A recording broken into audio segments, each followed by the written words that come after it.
Hello everyone, is the Prophet Michael David, aka Aries, and today is another kind of filler video, but we are going to go over Goldbach, and if you make it to the end, I will tease you a little bit about what the next video I'm going to do.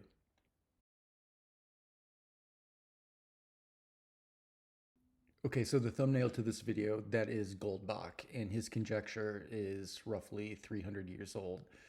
And again, that's the wiki. To state it simply, any even number can be made from the primes, but they don't state it quite correctly, which is why this analysis that I found that I'm going to describe to you guys is very good and why I'm not working on it any longer, or for now.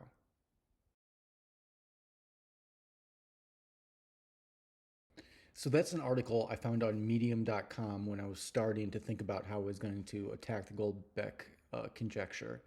And basically, this gentleman did exactly what I was going to do, where he was going to make a times table, except it's an adds table of the primes, and then I was going to see if I could pick up any patterns in it, like I did for the twin prime conjecture solution.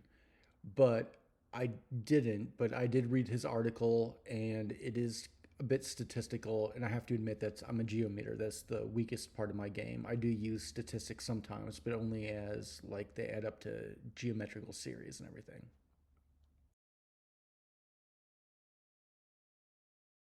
So there's a screenshot of this guy's adds table. It's not a times table, you're adding, but it's the adds table of the primes.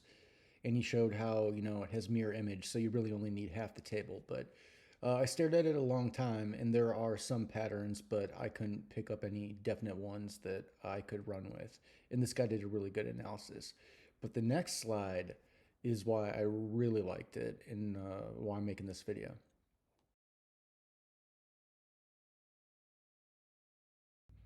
So that's my favorite graph or screenshot in the whole video. And as you can see, he only uses half the table. And I didn't quite understand his highlighting for everything, but it kind of shows that all the evens are connected, except there are some outliners that are connected to the yellow ones. But the reason I really liked it was he took out two. And that's what I was talking about earlier. For the conjecture, Goldbach's conjecture, you really don't need two. It really should be all even numbers 6 and greater can be generated by adding primes starting from 3. I know it sounds worse, but the only reason that 2 is useful in the Goldbach conjecture is because 2 plus 2 equals 4. 2 is the only even prime number, so even plus any other prime number is going to be odd. That's not going to net you any even number. The only reason 2 exists in the Goldbach's conjecture is for 4, and you don't really need it. So again, as I stated, the full conjecture, true conjecture, should be that every even number 6 or greater can be generated by adding primes that start with 3.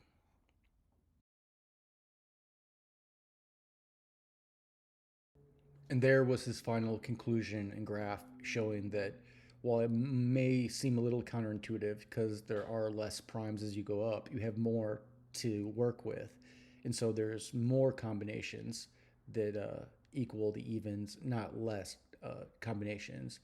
And over infinity, it doesn't seem like those numbers should go down to 0 at all. But again, it's not a proof as far as the mathematicians would consider, because it doesn't include all numbers up to infinity. But it's a very good analysis, and like I said, nothing really called to me that I could improve on at the time. And so I segued into something I've been thinking about for a long time. I'm in my 36 days, 37 this year because of a leap day. And I've been very prolific, but that's what I'm going to be working on next. And it's called, they're called races.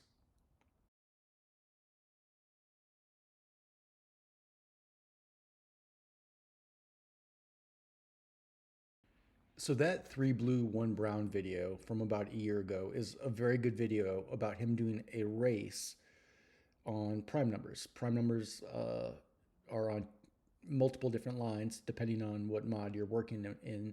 And then in that video, he's working in mod 4. So he's doing a race between the 1 mod 4 primes and the 3 mod 4 primes to see which come up more often than the other ones. You might think they'd be even, but they're not.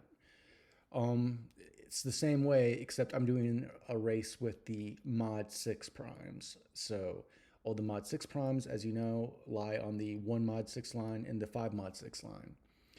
And so this is the teaser part of the video.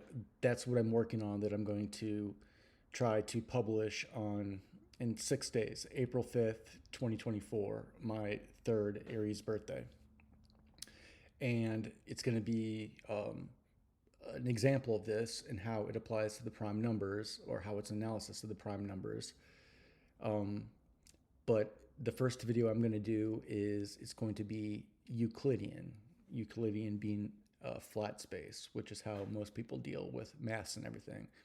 But my second video is I'm going to show you how it's really not a Euclidean problem.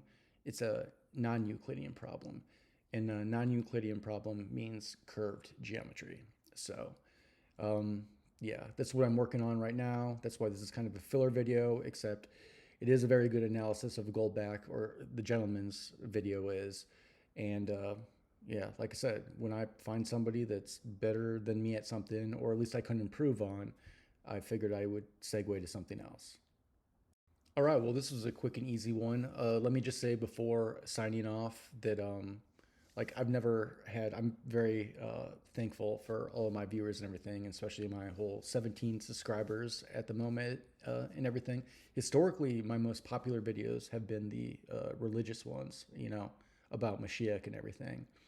But I'm glad to see lately that there have been more views on my mathematical ones, including a bunch of people looking at my twin twin prime conjecture solution. So, as I've said in previous videos, I hate to sound like Pierre de Fermat, but it's right.